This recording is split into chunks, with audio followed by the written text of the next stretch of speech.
I wish it hadn't happened. I wish that my mom didn't do what she did. I wish you hadn't been in a school shooting. But since we have been through what we've been through, maybe we can share what we've learned in our own healing with other people. Yes. Short answer is yes. I think that you said it perfectly in that if I had my way, this wouldn't have happened at all. And you have to do your very best with a bad hand, Yeah. right? And I think that this is my attempt at doing that. Exploring life's journey, one story at a time. This is Trailheads with Jim Barrett.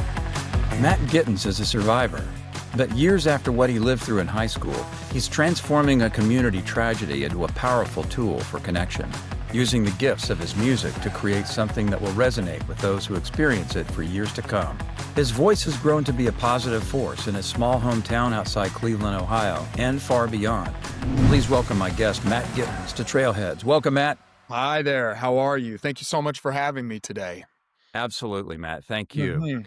So, as a high school freshman, you survived a tragic school shooting. And today, what are you doing with that experience? So I have been spending the last 10 years writing a musical about a community dealing with and living with the aftermath of a school shooting that took place 3 months before the beginning of the show. So we get point of views from freshmen in high school, from juniors in high school, and also parents and teachers from that time as well. And it sort of talks about how we move forward in the face of these traumatic moments. Okay, that's very, very powerful. What do you remember, Matt, about that day in February of 2012? Oh man. I remember, but I think the easiest one to say right off the bat is the shots and the screams. Right, I was down the hall. My brother was fortunately in a separate wing of the school. Though I did have several friends in the cafeteria where the shooting actually happened. So I remember that. I remember the yelling. I remember the lockdown, the intercom that came on. And then I remember sitting and waiting for a while, not knowing what was happening. The weird thing about being in one of those moments, especially in 2012, is the amount of just different information that you get all at once, right? So a lot of my friends were, on their phones getting different text messages from family members saying that, oh, there were two shooters in the building instead of one, right? That there were 10 deaths already and think, you know what I mean? And so we just had no sense of what was actually happening. So me and my classmates just sort of handled this in a wide variety of different ways in that sort of 2 hour period that we had. And then of Can I course, ask? Can I yeah, ask you what, when you heard the shots ringing out, what were your immediate physical responses? What did you do? What did you do? we thought it was fireworks. Right. We come from a small town. It's almost a cliche, right? The feeling of we never thought it would happen here. Right. And so we thought we heard loud pop, right? Heard a yell, went back to our math test because I was literally taking a math test that morning. Hmm. Then we heard the intercom and then it was oh shoot, everybody get up against the wall, right? Let's close the door, shut off the lights. And all of a sudden it became very real very quickly. So you sort of got this emotional whiplash. It was really weird. Yeah. So this was midway through the school year. I guess you were fresh back from vacation. What was your freshman year like before that? Before this horrible thing interrupted everybody's lives? What were you doing prior to that as a freshman in high school? Well, I start by saying that I had a great soccer season in the fall. Mhm. I was with band at the time. I had not done any theater yet. I didn't care about theater at all. I was busy being a violinist, and I was playing French horn in the band and a few other things, and that was my thing. Interestingly enough, I had literally that weekend gone to a profound religious retreat that my brother was the head of.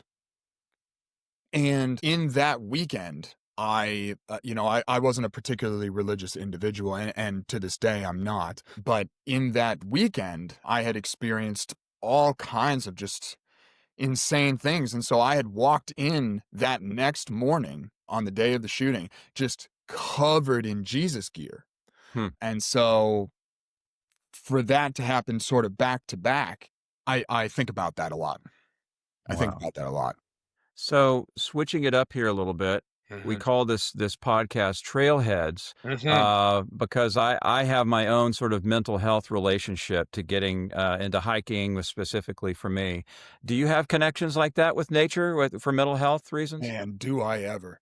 It honestly, I didn't even know at the time that it was like for mental health purposes, right? But when I was a kid, I mean, if you asked my parents, they would say the same thing of just they could not get me inside. They couldn't, not for anything. I was a bit, as I mentioned, I was a big soccer player, right? Big into golf, big into basketball, though that's indoors, but I love playing outdoors. I'm happiest when I'm snowboarding, and my dad was a big skier, skied in Colorado and things like that. And it literally got to the point where, as I had mentioned, I played a lot of instruments and everything like that, and I was serious about it, but I wanted to just after school, I just wanted to go outside and play and things like that. And so it got to the point where I literally had to practice my instruments at 5:30 in the morning because I didn't want to do that after school. Sure. And so you could not get me inside for anything. And as I got older, I started seeing why that was, right? That breath of fresh air that I need, during COVID. That was hiking was huge for a lot of people, I'm sure, but I certainly was one of them. My partner and I, that's a big thing that we bonded over immediately was hiking. So it's Yeah. it's huge for me, as it sounds like it is for you as well. Oh, absolutely, absolutely. And I mean, I'd been on hikes before, but being serious about it and doing, specific hikes where we're mission to get to the top of that hill or that mountain. These two guys sort of teamed up with, we were all through our church also kind of working on ourselves. We had just been through certain life changes. I was going through a divorce and these other guys were having their own things going on with sobriety and so forth. I sort of looked at them as a benchmark for me. Okay, if they can do it, and they're doing a few miles every week, I can try and follow them up the hill, which I Yeah. did. And they gave me some shit about it. It was always like, "Oh, Jim, just another half mile," and we had Yeah. another Yeah. 2 or 3 miles left. But that's how they'd get me up the hill, and it totally worked. In a way, it was my spiritual connection to Mhm. God or a higher power. It was definitely, I felt like in touch with something greater than myself. Yeah. Is that fair to say? Was Oh, it similar for you, or? yeah. Yeah. If I have a religion, for me, it's music and nature. And context. Those for me are the three. Um, and it's so interesting because I watched a little bit of your interview with Susan. Hmm. And I know that you guys had talked about that, right? And she hit on something. She said two things that broke my brain. The first one was oh man, what was it? I think it was like the tragedy of inspiration, or there was something that she had said on that was attached to inspiration. That was the first thing. But the second thing was the three things for her was music, animals, and nature. Yeah. And couldn't have said it better. Yeah. That's super real. It's things I think that we take so for granted, right? Because we do, most of us. I mean, people who live in big cities too. But even going out and seeing trees or seeing Central Park or whatever, there's something about it that does the humbling experience. I'm speaking for me now. That does sort of have awe, or I feel like hopefully we do have some sense of that. I think that's 1,000% true. And I think it kind of, you're right that we take it for granted in the same way that New Yorkers take the Statue of Liberty for granted, right? Mm, Now I'll see it later. It's yeah. in my backyard. I mean, we have more trees on our planet than we do stars in our galaxy. And yet Right. we're the only planet that has that. So Right. it is something that we take significantly for granted, and yet it is a thing that makes the Earth the Earth. It's a very unique Totally. thing. So That's interesting. I'd never thought about that with the trees. And again, that's one of those things that we take for granted too, right? That we have trees. We don't know if yes, where they might be otherwise. yeah, trees Hopefully are in the right somewhere, but we place. don't know. Yeah, it is insane to me. So I couldn't agree more. It is very easy to stay in the AC and you know what I mean, and do those kinds of things. But when you go out there and you experience that, I mean, it is that for me, there's nothing like it. So in middle school for me, I played trombone. This was in Houston, Texas. And me and another guy named Jimmy, it was Jimmy versus Jimmy, Elam versus Barrett, were battling for first chair all the time. Okay. Sometimes third, but first, second chair, third. And it was interesting because we were for the state of Texas, they their public school system is known for having really great band programs, at least in the 70s when I was doing it. I know And so what was cool is that we competed in competitions with high schools several times. But that did something for me. So what was your first instrument? You mentioned violin. I know you've played a number of instruments do though. indeed. But my first one was piano, which makes sense, right? My mom is a pianist. She wouldn't claim to be one anymore if you asked her, but she is a pianist and she's wonderful at it. But she, got every single one of the kids in front of the piano at age like 2 or 3. It was just something to do. I let go of the piano for a while, but I got into violin at age 7. We were going to see the Cleveland Orchestra, and during the intermission, they had members from the Cleveland Orchestra come out and they did those play testings that every, high school, I think does. But they did it for the strings. And for some reason I saw the violin and said, I want to do that. And so that was sort of the first thing that I did. But Chardon doesn't have a strings program at all. So I had to find my way through that just elsewhere, right? So I played French horn in the band, which I loved. I heard when they told me most of the time we asked students to play the trumpet and then play the French horn because it's difficult. I said, perfect. I want to play the French horn. It's difficult and nobody else is doing it. I want to do that instead because that's, I guess, just my ego. But I didn't have the same competition that you had with the trombone because I didn't have anybody else playing the French horn until I was midway through high school, right? It was just me. It's such a central instrument to the larger orchestra, I feel like, because I'm a big fan, I mean, as many of us are, of John Williams. And I feel like in any of the Star Wars soundtracks, if you know how to listen for it, the French horns are out front Yes. playing that melody. It's such a beautiful sound. Mm, Oh my gosh. That is the other thing that drew me to it, right? Was just this beautiful, beautiful tone that it makes. wow. Just a quick side tangent because you're a trombone player. Did you geek out? Do you know Hadestown by chance? Do you know that musical? Have you heard of it? I don't. Tell me Oh, about it. okay. Well, you should look at it because they Okay. feature a trombone player in the score. That's a Okay. constant thing in the score. I was curious if you had seen that Okay. because it's I really will tell you this, I'm a Trekkie, and the character of William Riker in Star Trek: The Next Generation is a Mhm. trombonist, and they drew that from the actor's experience. He had played it as well in, I think, middle school and high school, so that was fun to sort of experience. But That's one of my favorites was when we played Sleigh Ride. There's this solo, bum, bum, bum, bum, bum, bum, and that was the yes. trombone's big moment to stand out, so I always loved that. But I know what you mean with the French horn. I mean, it's such a powerful instrument in the you don't even realize that maybe if you're not as tuned a listener, but you are hearing a lot of the French horn, so that's impressive. You sure are. So tell me more. You play like a lot of instruments, right? I do. I do indeed. I at this point, of course, I'm a vocalist, because that's what I got my degree in. I don't understand why you let the things you did. It's so I don't care. I play piano, violin, viola, electric and acoustic guitar. Those are the same instruments. Bass, drum set, French horn. By extension, played a little bit of trumpet, right? Because very similar fingerings. Very basic saxophone, but I picked that up because my brother wanted to play. He played that in the band, and then I play a few other things as well. But those are sort of my big Impressive. ones. Wow. You sound like Prince. I have a friend who interned with Prince in his last years, What? and she was just blown away how in Minneapolis, and how he just would be one of the interesting things she said is he was a cat napper. He would nap for 2 hours and wake up at whatever time it happened to be, and experiment with something and take another cat nap and come back and experiment some more throughout the day and night. But he played all the instruments, and oftentimes in his albums, he's usually playing them. But sometimes he'll have, to step outside. But it seems like that would be now as a creator and composer of a musical. It seems like that would be very helpful. Oh, it's enormously helpful. And just by the way, hearing that, I'm such a huge Prince fan for many reasons, but one of them is because of all of the instruments that he plays and playing his own stuff. I love that. So I'm geeking out hearing Yeah.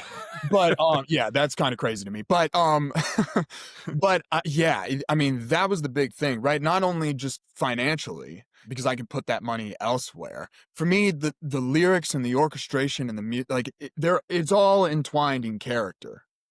And if I'm able to do it and I'm just in the moment and working with different things, right? The amount of different motifs and ideas that I have come up with just from I'm recording something and I'm laying down the line for whatever, and then I'm like, oh wait, this motif actually fits in this chord over here, right? Mm. That's what's created the entire score for me. And that's what's made it so that it makes sense, even though the show has like a ton of different genres in it. So that's just been it's been everything for me.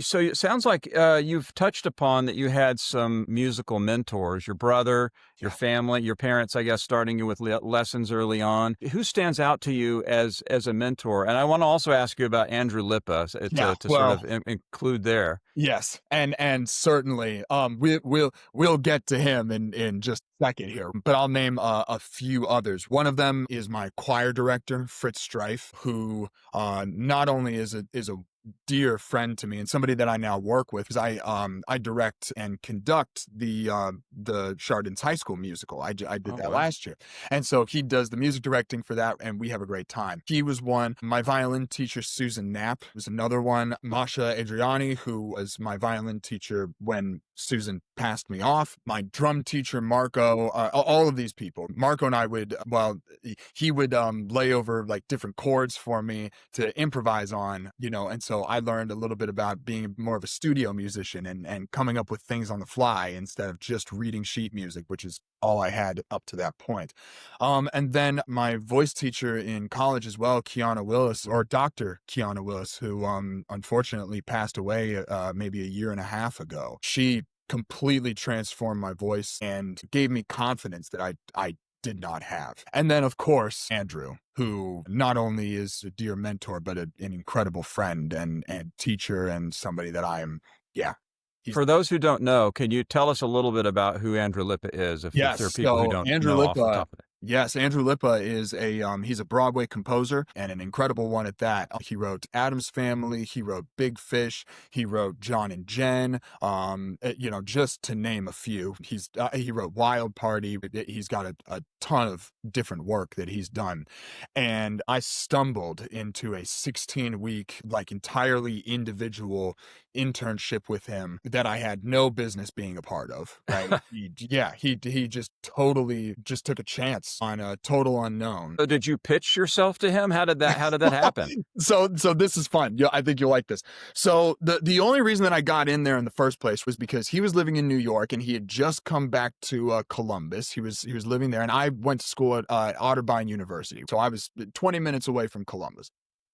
And one of my teachers named Tom Christopher Warren, he and Andrew had sort of developed this nice relationship because my senior year, we were doing Big Fish, which as Andrew had written.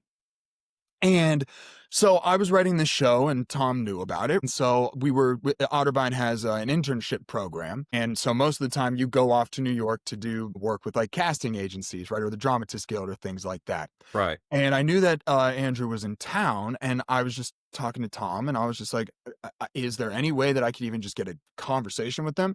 And so he got his assistant to communicate with me, and I got a phone call with Andrew. And I told him, I said, look, I know you don't know me. I know that, this is whatever, but like, I will walk your dog and I will get you groceries if you let me just sit in the corner and watch you write. And then every once in a while, I show you a song and you tell me how bad it is. And then we move on. Right. That was kind of my pitch to him. And he goes, well, I don't have a dog. Which he now does.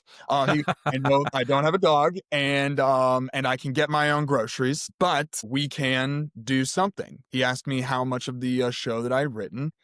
Told him that I had written more than I had, because I wanted to work with him, and I was like, I'll figure this out. Yes. And so what he did was he said, what we will do is we will have a 16-week internship program. We'll meet once a week, just you and me, for about 3 to 4 hours. We'll talk songwriting, we'll talk all this sort of stuff. And then at the end, your internship project is to put on a staged reading of your musical. Wow. And that is the gig. And he had very specific rules for me as well on what I could and could not do, the expectations that he had set for me. And throughout that time, we just bonded. And to this day, he's an incredible friend. So anyway, make a long story short, that was the pitch. That's cool. So it sounds like he created a curriculum for you on the fly in a way. So Sure that's did. impressive. He's done a lot of educational work with Mhm. other individuals before. That's what he actually went to University of Michigan. That's his degree. So he's done that kind of stuff before, but I don't think he's done this sort of individual long-term internship before, right? Okay. So he's just done a lot of master classes and things like that. That's really amazing. Thank you for sharing that story. I'm very lucky. So speaking of story, what role has storytelling played in your healing process? Man, how much time do you have? I mean, seriously, that's storytelling and therapy are essentially the two for me that have helped me become semi okay. The concept of storytelling, of overcoming an issue, has given me confidence to do that myself. Because you look at these characters and that is the basis of storytelling. There's a main character, something either happens to them or they do something or both. They get over that and then we learn something. That has been I see a lot of parallels there for myself. Right. And so it's allowed me to articulate myself better, right? I wasn't particularly good at articulating myself, and that's what therapy has really been helpful with for me, is being able to talk through my feelings, to be able to think about my feelings, and to be able to have almost sort of a bird's eye view Mm. about it, so that I'm not stuck and just rotting in my bedroom feeling so bad. I can Mm. sort of step away from that, know what this is, and then go outside and deal with it. I want to ask you about that too, because Yeah.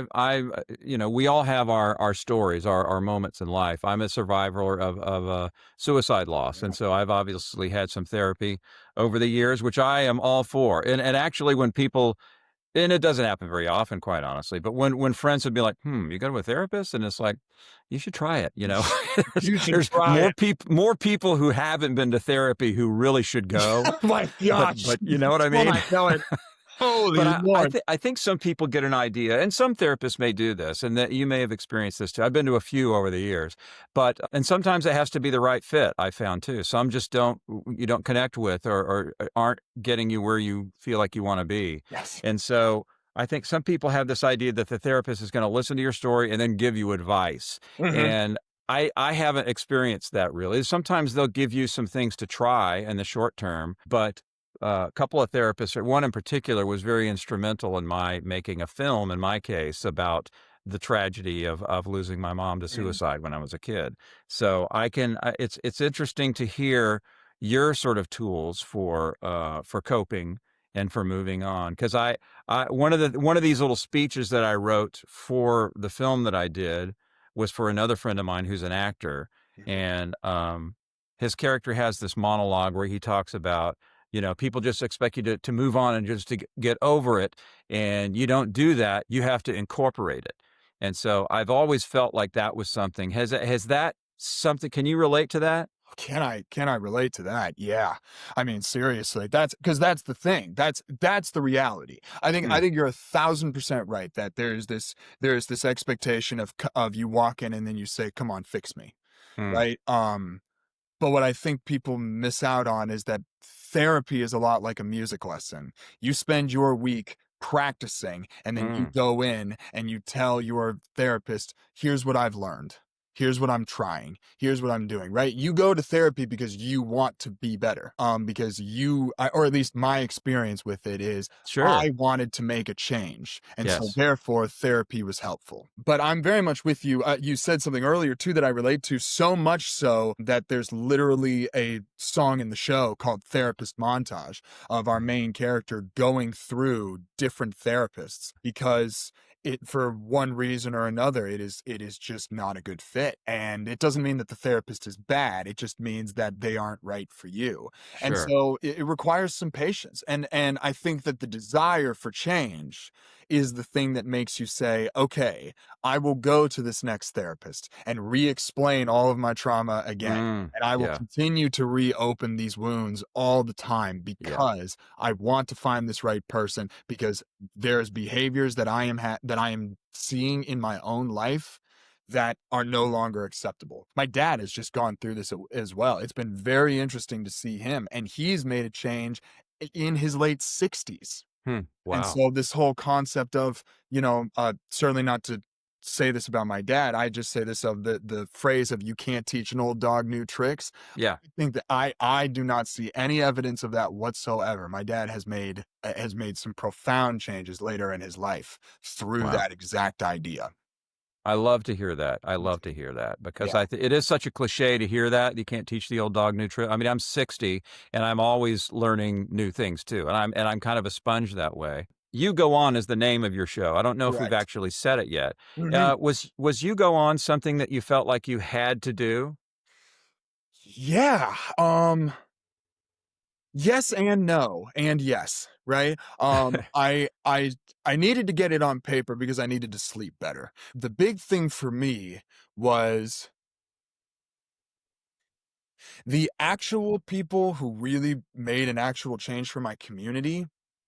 They did that in the moment.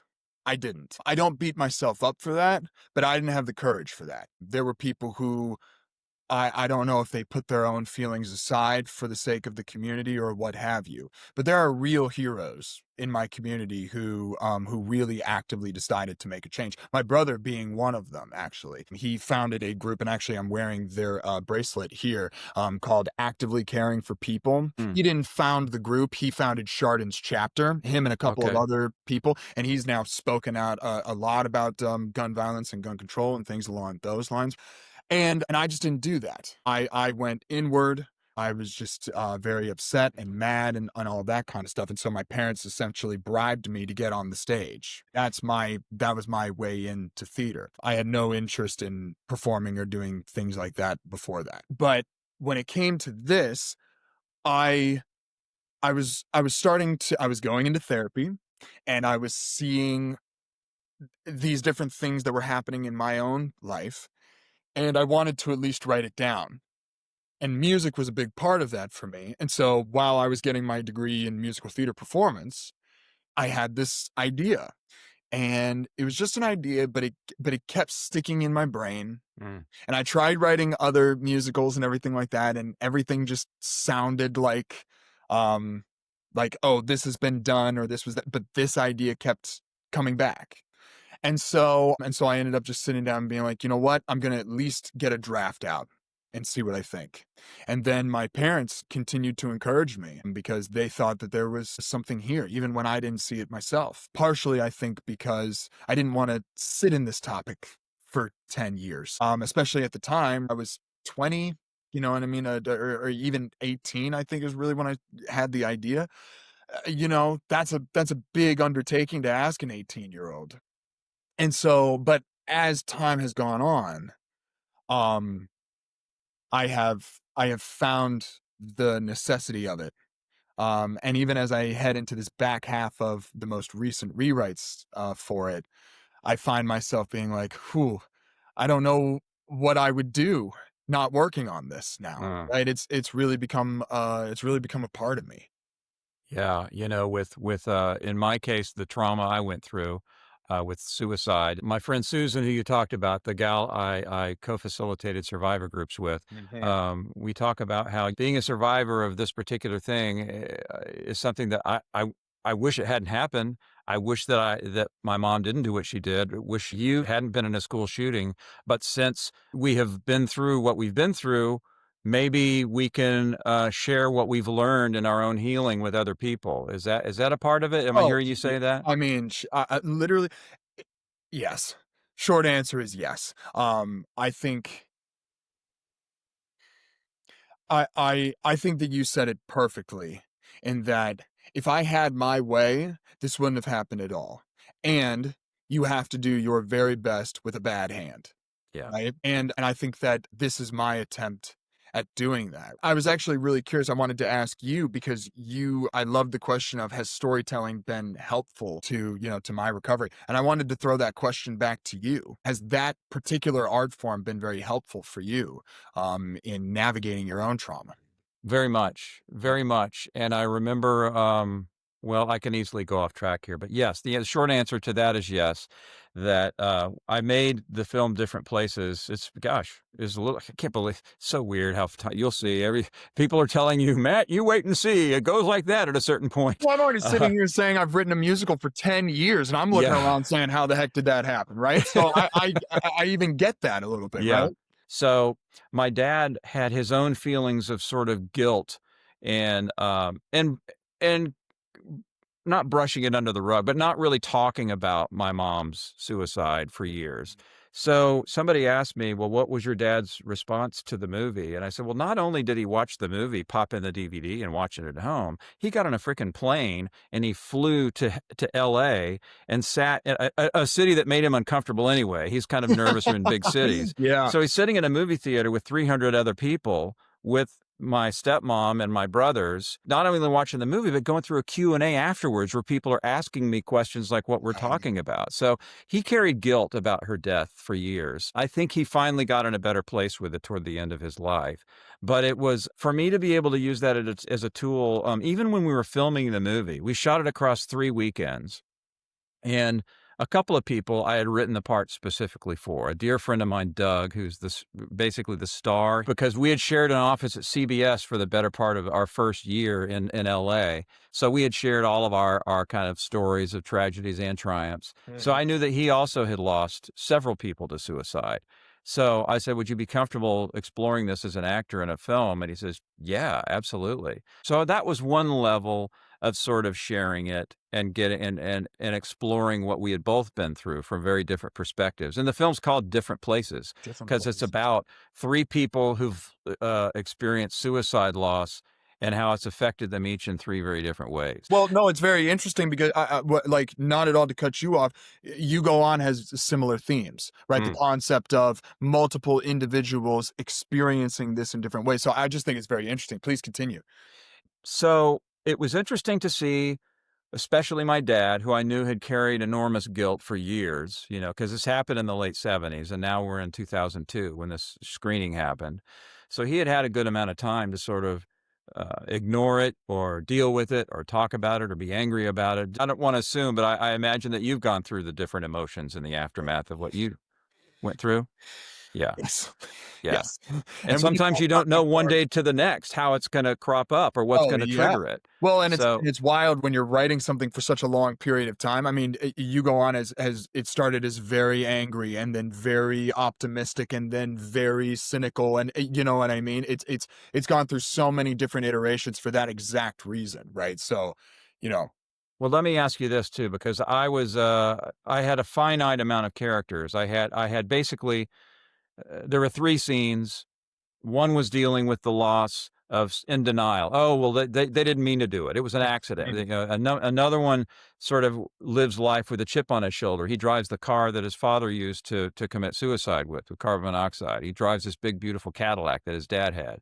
And the third one is literally a gal has the gun to her head, and there's somebody trying to talk her out of pulling the trigger.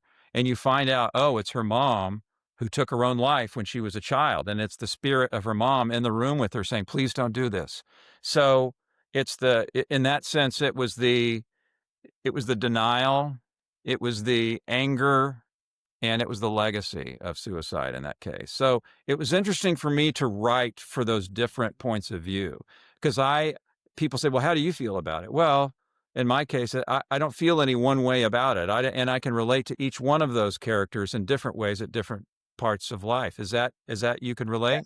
Yes. And I think that in many ways that's helpful, right? When you're shooting the thing, because were you directing it as well? Yeah. Yeah. So I think that in some ways, in order for it to be a healthy experience for the creators, right? Having that sort of a little bit of distance, but you are a little bit of all of these individuals, right? Sure. Makes it so Yeah. that you can focus in on one particular thing, but you're still able to continue the shoot and not break down. And this is, you know what I mean? And it also allows the film or the musical or whatever it is to be its own thing. You know what I mean? It allows it to exist on the tapestry of other musicals or films or things along those lines, right? Which I think as creatives and people who care about this art form just in general, I think that's something. I don't want to speak for you, but I would imagine that's something we were both striving for, right? Yes.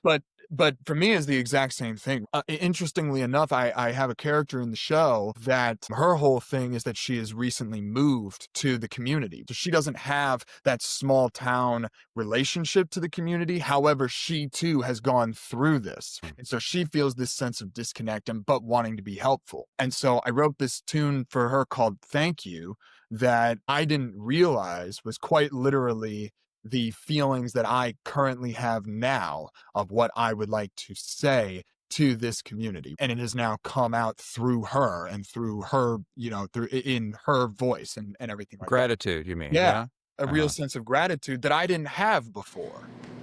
If I get to look back on my life, I want to say thank you.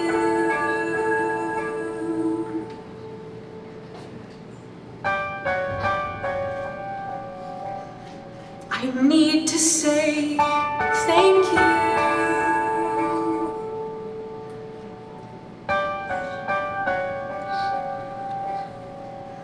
I want to say thank you, Mr. Holden. I mean it. You're a hard worker, and that hard work has paid off no. in spades. No, I mean, thank you for protecting us. You know, I was 12 when it happened. And so I was a kid. Yes, man. So there was a certain amount of, you know, and this is just parents being parents, and yours were different than mine, I'm sure. It sounds like your parents were very supportive, and that's amazing. I love to hear that. And my dad tried to be. It just wasn't in his wheelhouse to talk about emotions. But over time, I think my ability to do it helped educate not just my dad, but even my stepmom and my siblings too, who, you know, it's just, you Shout know, out to therapy, right? Because Yes. that's the thing. My parents were and are unbelievably supportive people, but they were supportive through their actions, right? There wasn't too much conversing about emotions either until I got older, until my sisters got older and my brother got older, and we've all sort of done our own work, and we've now been able to help our parents get that articulation. So I very much relate to that. That's beautiful. The being able to pay it forward. Again, you know, this is that club that we didn't ever want to be in, but since we are, what can we do? Like your brother, doing what he did with that support group, with that organization localizing. It's beautiful. And what you're doing now with being able, because some people are like, a musical about a school shooting? Well, yeah. It's a bad pitch on paper. It right? It works. I swear it works, right? But it is a bad pitch on paper. There's no doubt about it. But I mean, talk is something we need to talk about in this country. Yes. And it is crazy here's my editorial. Yeah. It's crazy that we still have this issue. I mean, I was telling my wife, and I don't want to jinx it, but I mean, I think that we're far enough into it now. My prayer is that in between the time that we're recording this and the time that it goes up on the internet, that we don't have another one. But it's this crazy country that we're living in right now doesn't know what to do with this. And it's like, well, pretty much every other civilized country in the world has found a way to deal with it, but this country doesn't want to do it. Yes. And I don't know if it's because we're a society that doesn't have the history and that some of these other countries do. So we've known is change for the last like 300 years, and so therefore we clutch to what we consider to be safety, and so that's sort of the culture that we've created for ourselves, because I don't know, we're a melting pot of a bunch of different ones. Yeah. So we don't really have a big platform to stand on. I don't know if it's that or if it's something else. I say this at the beginning of every single one of my shows. If I'm there either being a host, I said this for the concert that we just had in New York. I said this at the festival that the show was just in as well. My hope is that one day this show becomes obsolete. You know, the reality, of course, is that, you know, there are more guns than people. And that, or at least in the United States, that's the case, right? Let's see, when I looked up the stats before we were going to do this, I think it was in 2025, there have been 89 instances of gunfire on campuses. In terms of the school year, I think that's an average of like 15 per day. Or by the time, as of this episode, I think it's been one day since the last gunfire on a campus. And then, of course, the unbelievable tragedy that just happened in Minnesota, which happened 2 days before our concert. These things keep happening, and it is kind of mind-blowing. I don't fully understand what the heck the deal is. I don't either. And when I see these little stories over time, that it's encouraging to me. When you see the guy who you wouldn't expect being the one who's had his rifles for years, and he can't buy into it anymore, so he goes out and he says, "I would sell these things, but I'm going to destroy them because enough's enough. I don't need all these guns." When you see, those are the little things that give me hope to see, even if it happens even on a small scale.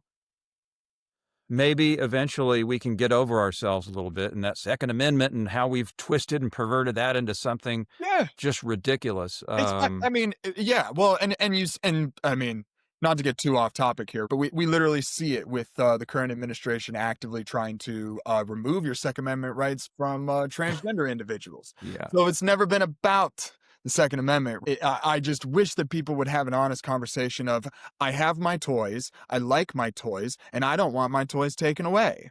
At least we can be honest with ourselves here. Yeah. Right? Yeah. And anyway, sorry, I'll get very frustrated. That's okay. That'll be a part of this, as much as you want to share about it, because I have certainly my own. We're on the same page, I think. Yeah. So as the story was coming together in your mind and you started to put it to paper, did you face any resistance on the outside from others, or even in your own mind? Is this the right thing to do? Yes. Not from others, actually, believe it or not. I currently haven't met anybody that isn't cool with it. You know what I mean? I've spoken with the families of the individuals that this, you know, really happened to. I've had many Chardon folks come out and see the show, and I've gotten wonderful letters and heartfelt things, like, you know what I mean? So that's been great. But the part of the reason that this has taken so long is because, if I'm being totally honest, I'm deeply uncomfortable with the concept of making money off of this tragedy. I think that this show needs to be marketed in a very specific way. I think that the aesthetic needs to be right. I think the team behind it needs to be right, which is part of the reason that I'm doing the majority of this myself, for that exact reason. And so I question it every single day, if this is the appropriate thing to do. And I think that's why the show has come out in the way that it has, because I think that you do need to think about these kinds of things. I mean, the thing that I can't stand more than anything is reckless writers writing about this topic and writing about it in a way that is just not accurate. I've seen a few plays and films and things along those lines where just the way that it is articulated is... I hate to be so damn blunt about it, but it feels gross, and it feels very corporate. That way that they'll take something and just mold it into this weird way that doesn't have the heart, and that's a thing that I'm not particularly interested in when it comes to this type of show. I just think that there needs to be just more empathy than that, and so that's part of the reason that this has taken so long, is because every single step that I've had has been double checked and triple checked, you know, to try to be sensitive and to try to be helpful. It seems like you're at that place where I was with my film, and I'm glad that you're doing it. It sounds like my understanding of these performances you're doing now, is it fair to say that it's workshopping it? It's like now it's on paper, you've got, or not? Is it something else? Because it's my understanding that potential producers, actors, to try and build interest in it in the New York realm. I would say that that's fair. I would also say that I'm fortunate enough to have professional actors who have done this thing. So yes, we are certainly in the workshopping stage. It wasn't that long ago, the time moved so slow, I could always keep the pace. It wasn't that long ago, I swear that I could see it No proposals, pills, or purpose, looking out from every face. It wasn't that long, but maybe I'm wrong. Maybe there's other days I can't recall. Maybe I'm wrong, maybe I need new measuring tape. Maybe the wizard could lose a cape. Why do I care about length if I like the shape? It was crazy, it was wild, and the days never filed. Something built inside of me, I had to take a dive. It was crazy, it was wild, but you bet I always smiled. It filled me up and made me feel alive. It was happiness. It was happiness. So tell me why there's so much change? Was I gone too long and now it's wrong for me to stay the same? I walk through every door, keep my feet far from the floor. Why can't I feel it anymore? I was crazy, I was wild, and the days never piled. Something built inside of me, I had to take a dive. It was crazy, I was wild, I was a child.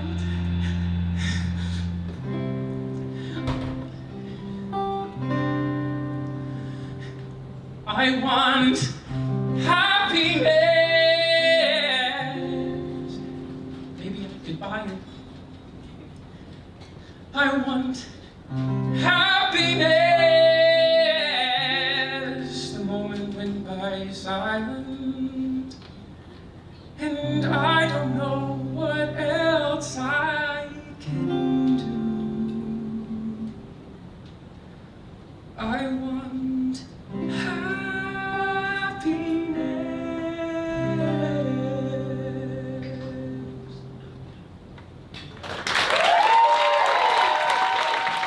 I have to tell you, I shared the Happiness song that I guess you guys shot last year. Was that? Yes, over at Okay. Right Out Loud with F. Michael Haney. Shout out to them. What an Love that. unbelievable performance they gave. It was so beautiful. And I shared Yes. it with my 19-year-old son, Mm. and he just loved it. He's an artist as well. He Mm. designs characters and is exploring.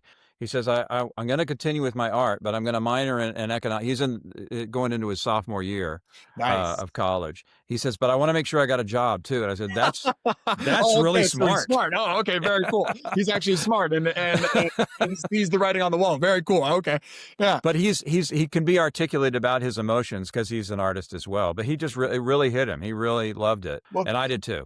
please send them or send him my best. I'm so glad that he enjoyed it. The one thing that I'll say, right, is that the song is normally sung by if they aren't, they are portraying a 15-year-old. And that was the very interesting thing for me, right, is in F. Michael Haney's context, that wasn't really going to be able to happen, right? We didn't want to, be sort of naive enough to think that, we're just going to put a Tony Hawk t-shirt on F. Michael Haney and you know what I mean? And everybody will believe it.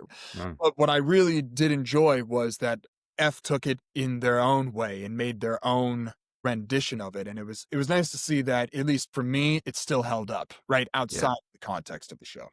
So it wasn't necessarily the way that you had arranged it and designed it. He took it in a different direction, and is that what you're saying? That he still? Well, I wouldn't even put that much weight on it, right? I would just go back to a quote of Sondheim of art continuously is a living thing, and so while I wrote it in a very specific context for a musical, I think that we just didn't have that as our context, and so therefore it would have been kind of silly to try to put it in a context that the audience doesn't understand, right?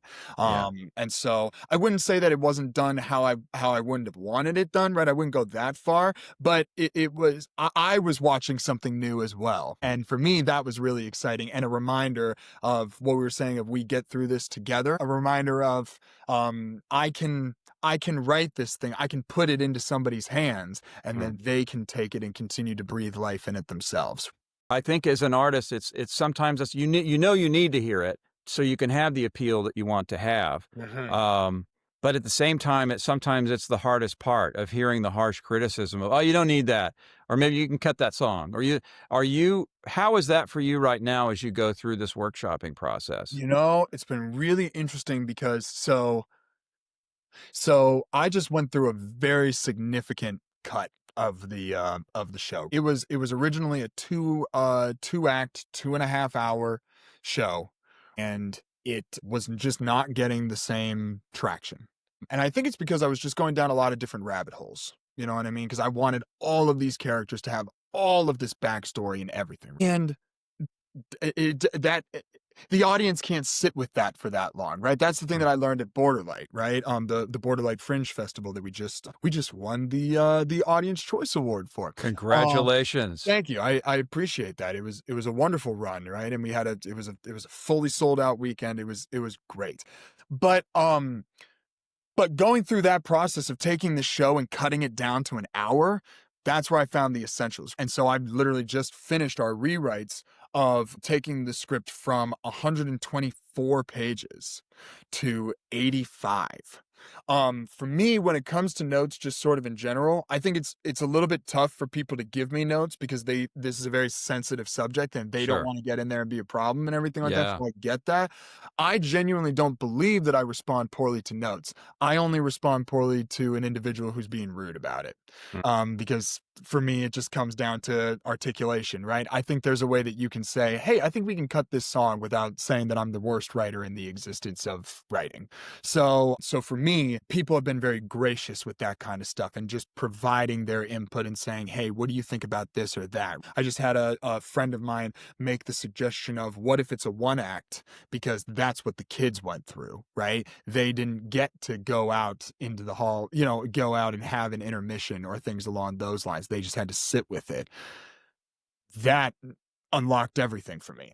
So it's been very helpful. If people come in with good faith, things tend to go well.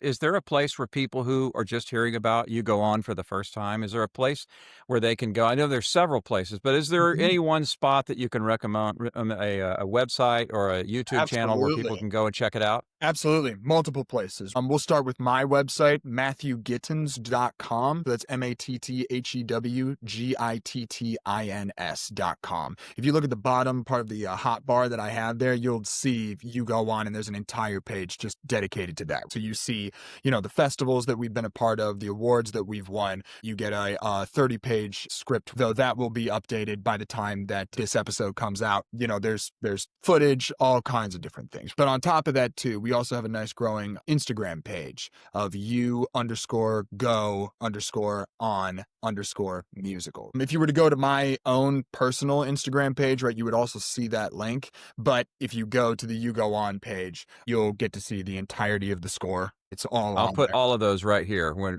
Perfect. it's Yeah, produced and sounds great, finished. right? The goal is for this to be a people's piece and a community's piece. So I'm not particularly interested in keeping it behind any sort of paywall or things along those lines. I want to go back to one other thing, because like you had asked if this will be more like a conversation, and I'm all for that. I think this is great that we can find common ground in what we both gone through, because you had asked what has been the response or words to that effect. It was interesting, even when filming, this is where I got off track, but in filming the movie across those 3 weekends and even conversations about it with my crew, one guy came up to me, his dad was a grip on the Planet of the Apes movies in the 70s. Okay. And so he's basically followed in his father's footsteps, and he donated a lot of lighting equipment and so on for my film. And so he came to me and took me aside. My dad took his life, and we don't talk about it at all. We never did. We always said it was an accident. And a handful of other folks too. There was a gal I had known about 2 people who were in my cast that had lost someone. And then a couple of other people came forward, an actress who was in this one scene, and I didn't even know her very well. She said, I lost my best friend in high school to suicide, and we always said it was an accident, that she had been messing with this gun and it went off, and we made up this lie because that was easier. Even though she said, I remember feeling like it was so stupid. How could anybody ever believe this lie? But people listening to the story were more apt to accept the stupid lie than to begin to talk about suicide. Yeah. Is it fair to say, I mean, you're exploring obviously a subject that's loaded with politics, but is also loaded with a lot of emotions too. I mean, and bravo to you for being able to explore it in the ways that you are, Matt, too, as you mentioned, from the different points of view. Yeah, well, I'll say a couple of things actually, because one of the things that I think is to relate to what you're saying in our community, within the coming months of the shooting, we had 9 separate suicide attempts, and then we had other people who went through with it. I had a friend whose brother overdosed on heroin, and I was with her at the theater when that had happened, and she stayed on my couch that night, and all of that sort of stuff was happening. I mean, this is devastating stuff. It rips through your freaking. So, interestingly enough, right, the show in and of itself, I know that it's political. We've talked about this before, of for better or for worse. Yeah. Even if you don't intend for it to happen, you mention guns in this country and somebody's going to make it political, right? Yeah. But I've very much been more, I don't know if interested is the right word, but I think compelled is probably the right word to talk about what the aftermath of something like this does. I was not interested whatsoever in giving the shooter any airtime whatsoever. Didn't want to give him nothing. Yeah.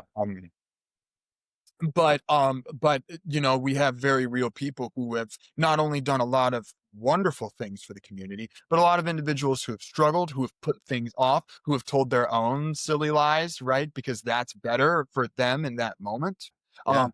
And so we have those examples all the time. And the thing that I find also to be really interesting, and I'd be interested to hear if this was your experience as well, is so for me, You Go On is about talking about trauma through the lens of a school shooting. Otherwise, if it was just about that, then I would have to seriously consider only casting individuals who have been through a school shooting or things along those lines. You know what I mean? I wanted to, at least in the best way that I could, attempt to take the Sondheim route of, we have a show that can also be lifted up out of its own circumstances, and many individuals can relate to this in whatever way they feel as though that is the case. And that has been the thing for me that has been really interesting too, is individuals who haven't gone through something so specific as a school shooting or even any sort of gun violence, but they have gone through their own sense of trauma, whether it is something as devastating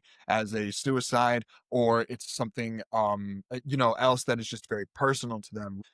I have found that it appears to me that grief is grief and trauma is trauma, and we have our own specific ways of getting there, but the way that it manifests, there does seem to be some patterns and some community there. You use the word a club. It's so interesting to hear you say that, because that's the thing that I've said sort of tongue in cheek for a while now. This club of individuals who were involved in a school shooting. Back in 2012, it was a pretty small club. Nowadays, most people know somebody. Yeah. Right. Yeah. So that's been, unfortunately, but yes. And I think in a way, again, I think it's wonderful, Matt, that you're exploring this. And now, as you're able to see the lens too, as you step outside of it and look at it as an artist and as a communicator and a storyteller, to be able to see what applications your story has to people dealing with other types of trauma. So bravo. Yeah, that's been the thing that's been rewarding. I wish this show didn't have to be written in the first place, as I've said before. Yeah. But because we have to make lemonade out of lemons, I am glad that it appears to be helpful to the individuals who have seen it. So did you find that was similar for you? Yes. Which part, I want to make sure I focus on the thing that you're pointing specific on. When it came to, okay, so people went and they saw the movie. Did you get any sort of that sort of feedback, or when you were talking to your cast and your crew and they were revealing these types of things to you, did you find that it was helpful for absolutely. Yeah, absolutely. It was interesting to see a lot of people. I loved hearing all of your mentors too, because some people stop and, did I have a mentor? And you rattled off like 10 people who had a major effect on your artistry. And they're all teachers. Interestingly enough. That's amazing. Well, we met through my mentor. Oh, man, don't even get me started on Frank Bluestein. Other people who were, as I said, in the crew and in the cast came forward with their own stories that many of them had not shared them before, and were very open with that. There's one guy I worked at a network. Me and this guy sat 3 feet from each other for, at this point, about 3 years, almost every day, editing commercials, promos, and my stepmom came in to visit me in LA, and she was there, and this fellow said to me, "Wow, she seems really young to be your mom." And I said, "Well, she's my stepmom." Oh, your parents got divorced? So we're going down the path very quickly. Yeah. Well, no, my mom died. Oh, well, what happened? Well, she took her own life. And he just sat up and stiffened up, and he said, "I lost my dad to suicide." And he shot himself in the garage, and we never talked about it because we were in a small town. So we said it was a heart attack. And I said, "Well, who have you been able to talk to about this?" And he said, "Nobody." So he had not gone to a therapist. He was now probably in his 40s, and this happened when he was a teenager. So imagine that. You and I think, have been blessed in this unfortunate club that we're in to have so many. Your parents sound awesome, and that's great. And your community too. I read a quote, and I don't want me to make you feel uncomfortable, but I remember I read a quote of something that you said in the immediate aftermath. As a freshman in high school, you said, "We all went through the same thing, and we'll get through it together too." I mean, on the surface, it may sound so simple, but it was so true. I mean, and you had the clarity and the maturity to be able to say that then. And I think that's what you're saying now, a decade later. Wow. You're kind of blowing my mind here, because I don't remember saying that. And I think wow. Sorry, that is really, yeah. I think what's happening in my brain right now is I'm sitting here saying, how interesting to have started here, gone through this whole, I mean, it's the roller coaster of emotions. You go through this roller coaster and you find yourself right back kind of where you started, right? But in a different place, right? Yeah. You've done the thrill, so you're now here. Wow, that's crazy. That's really blowing my mind. Yes, that's 1,000% true. Which is hilarious coming from a dude who's, writing it on his own, directing it on his own, right? You know what I mean? But it's still, it is still we do this together. We do this together. That's how Homo sapiens have lived for so long. That's how we've had world domination. Absolutely. So, well, hey, you want to do a lightning round? Yeah, let's do it. We'll switch gears and we'll do a little lightning round. Yeah. It's mostly light, but okay, here is officially, Matt, your lightning round. Let's hear it. I'm ready. There's a little graphic that's there. Cool. Talk or text? Oh, talk. Okay. Every time. Climb a mountain or jump out of an airplane? Oh man. Neither, and then send me photos from it. But no, I'm kidding. If I had to pick, right, I'll climb a mountain. That goes to our outdoor theme, Yeah. So. Wait, are you allowed to answer these too? Can you answer these too? Talk or text? I text a lot, but I prefer to talk. In fact, I had a conversation with a friend. We started texting, and I just called him. So I prefer talk. That's what it comes down to. What about you for climbing a mountain or jumping out of a plane? I think I'm too old now, but I mean, I'm not. I guess I could still do it. But climbing a mountain. Okay. Yeah. Nice. I'm curious about the jumping out of a plane, but I'm too risk averse for that kind of thing. I get you. Listen, I'm curious of what happens at the bottom of the ocean. I don't want to go. Well, and I'm one of these kind of people that if I do something I'm the one whose chute won't open. I'm the one, if I park where I'm not supposed to park, I'm always the one who gets a $200 ticket. Oh, yeah. There's no way you're jumping out of that plane if that's the situation. No way. No way. Are you kidding me? True. No way. Okay. Earliest memory. Earliest memory. My dad holding me in the bathroom as I just accidentally peed on him when I was a kid. and my dad going, "It's okay. it's okay. And me just freaking out. That's a good dad right there. Yeah, you knew early on. yeah. He showed early signs of being a good father, right? He could have left me then, and I would have been like, I kind of get it. What about you? I remember my dad, we lived in Boston for a short time when I was growing up. My dad holding me to where I could look over the edge of this tall building, the Prudential building in Boston. And he says, I did not do that. He says, I tell you what we did, where there was an observation deck that had glass and you could go out, and he says, that's what it was. And I'm like, okay. And he says, I would never do that. Holy, oh my gosh. But that's kind of a thing that you would never forget, right? That. I love that's your POV too, right? Because just quick tangent. I remember going out to South Carolina, right, or going out to the beach in South Carolina because we used to live out down there and everything. Mm-hmm. And I remember getting hit with this wave and like taking a tumble, and I finally come up and I'm like, I almost drowned and everything like that. And I remember these waves being huge, and I go back all these years later and I look at the waves and they're tiny waves, and I was just fixed. It's all about literally about perspective. Yeah, right. You scaled it up from your childhood. Yeah. Okay, I know the answer to this, but I got to ask you anyway. Yeah. I'm putting both of our theater backgrounds together. So Jesus Christ Superstar or Joseph and the Amazing Technicolor Dreamcoat? Oh yeah, you already know it. Jesus Christ Superstar. Though I do love Joseph and the Amazing Technicolor Dreamcoat. My parents got the VHS for me with the Donny Osmond recording of it and everything like that. So I loved it as a kid. But yeah, I'm selfishly very attached to Jesus Christ Superstar just due to recent productions of me doing it. You were Judas, right? Yep, sure was. I love that opening song. Yeah, so I love that song. And yes. I love the actor who played it in the movie, who basically made a lifetime of playing Judas, Holy Lord. Oh, my goodness. And the most recent rendition with Cynthia Erivo. Oh, my goodness. It was, insane. Well, I played Reuben, the eldest of the 12 brothers, nice. with a Frank Bluestein production. It was the one production I was in high school. Mm-hmm. Okay, top artist on your playlist. Top artist on my playlist. Ooh, it could be Prince. It could be Kendrick Lamar. Right now, actually, it might be Nirvana because I'm listening to their Unplugged MTV album.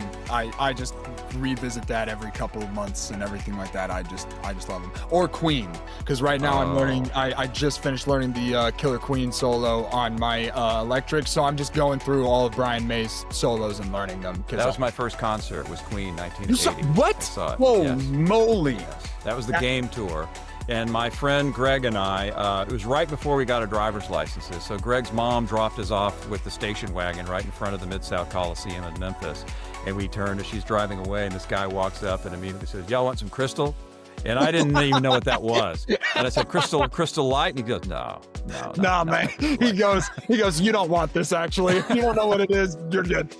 He just walked off, and we went in and had arguably the best concert, my first and arguably my best concert I've ever been to. I would imagine so. That's insane. What about you? I told my wife, I said, look, Stevie Wonder, that's who I tend to play a lot. Oh. And I love his older stuff. I love all of his stuff, but particularly his older stuff when he was getting started in the early and mid-70s. Oh, man. Stevie Wonder, huge. Kind of sticking with this guitar, right? Slightly earlier music. Are you a big B.B. King fan, just by chance? Oh, yeah. Okay, yeah. I've been listening to him a lot recently, too, so I'm just, Anyway. I loved when he joined forces in the 80s with Bono, with U2. With the blues riffs that they were doing. And, they went in the movie, I think it was Rattle and Hum, where they went to Memphis, where I spent a decade living. That's where I met Frank Bluestein. Right. When they got together and they put their two genres of music together just beautifully. I love that stuff. That's crazy. Yeah. I don't think I haven't seen that movie, so I'm going to have to keep an eye out on that. It's funny because they make fun of themselves now. It's like, we were so pretentious and full of ourselves at that time. He says it's hard for them to watch, but there are nuggets like these moments with B.B. King. So it's definitely worth watching. What's your favorite movie musical? Oh man, favorite movie musical. I think it's Cabaret. The Liza Minnelli, Joel Grey rendition. I think that might be my favorite. Very cool. Yeah, when I watched that for the first time, that was insane to me. I have a few, but I think that would be my top pick. Okay. How about you? Well, I'm going to change it up a little bit here, and I'll tell you that. Did you hear of a show called Schmigadoon? Oh, yeah. Did you watch it? No, I didn't. But in the theater realm, we call it Schmiga Don't, which kills me. I understand why, but Yeah. the two seasons they did, one was very much the 1950s and 60s type musicals, Music Man, that Yeah. kind of stuff, Hello Dolly. But then the second season was very much the 80s with narrators and stuff like that. Getting into like Chicago. Well, it's called Schmicago was the name of the second season, so it had a lot of that stuff. They also had Hair. They did their own version of Hair, sure. and there's a Jesus Christ Superstar song too. Okay. So you might dig it just for that. I love that. You mentioned too though, Music Man, and I do have to say that would have been my number 2, the Robert Preston version, right? Yeah. My dad was a huge Music Man fan. He wasn't a big musical guy, but he loved that. And my grandpa was in a barbershop quartet, so Right. you know what I mean. So that I love that movie too. I'll tell you that I love La La Land too. I appreciated that he did that. It's like against all odds, and it did pretty well, all things considered. And I just appreciated that he brought, movies, a movie musical back to life. Yeah. Did you dig that one? I did, and it works, right? You know what I mean? It very much works as a movie musical, right? The songs push the plot forward, right? And that's something I was really excited to see. Right. Yeah. That seems to be a thing that we're sometimes getting away from. So I was very excited to see that.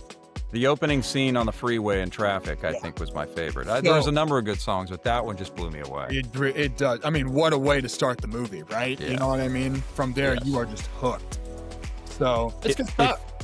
If you could transport yourself into any time and play the lead in any Broadway show, what would it be? Oh man, play the lead in any Broadway show. Truth be told, it might be now and here, right? I've wanted to play Hades in Hadestown in the worst way. I'm a little bit too young for it, but I want to do that. I would love to play the MC. I'd love to play Judas again. But I also think I would have loved, and I would love to do either the Phantom or Valjean right in that 80s, timeline when it was still super popular and we were, I would have loved to do those two. Yeah.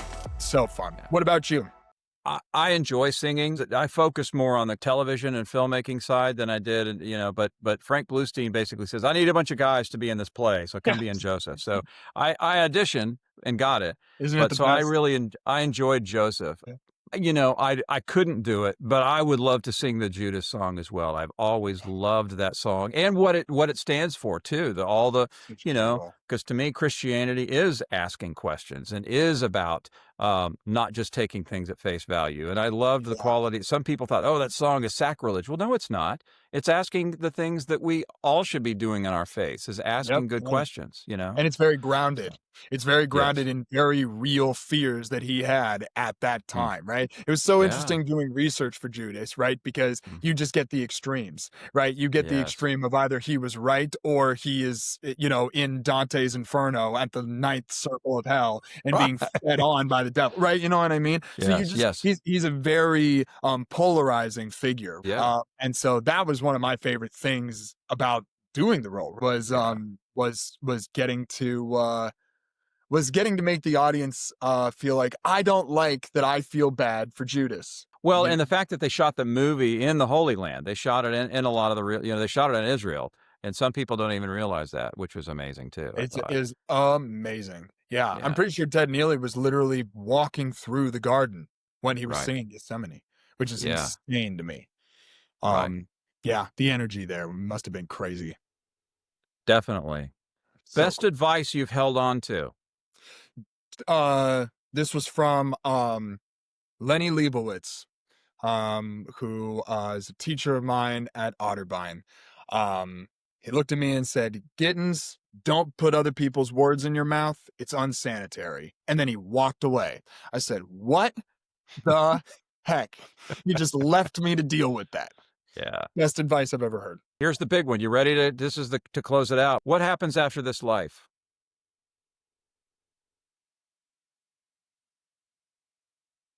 Because I'm not religious, I believe that we are reincarnated through our kids, through our friends, through the stories that they tell of us, which is why I love storytelling so much.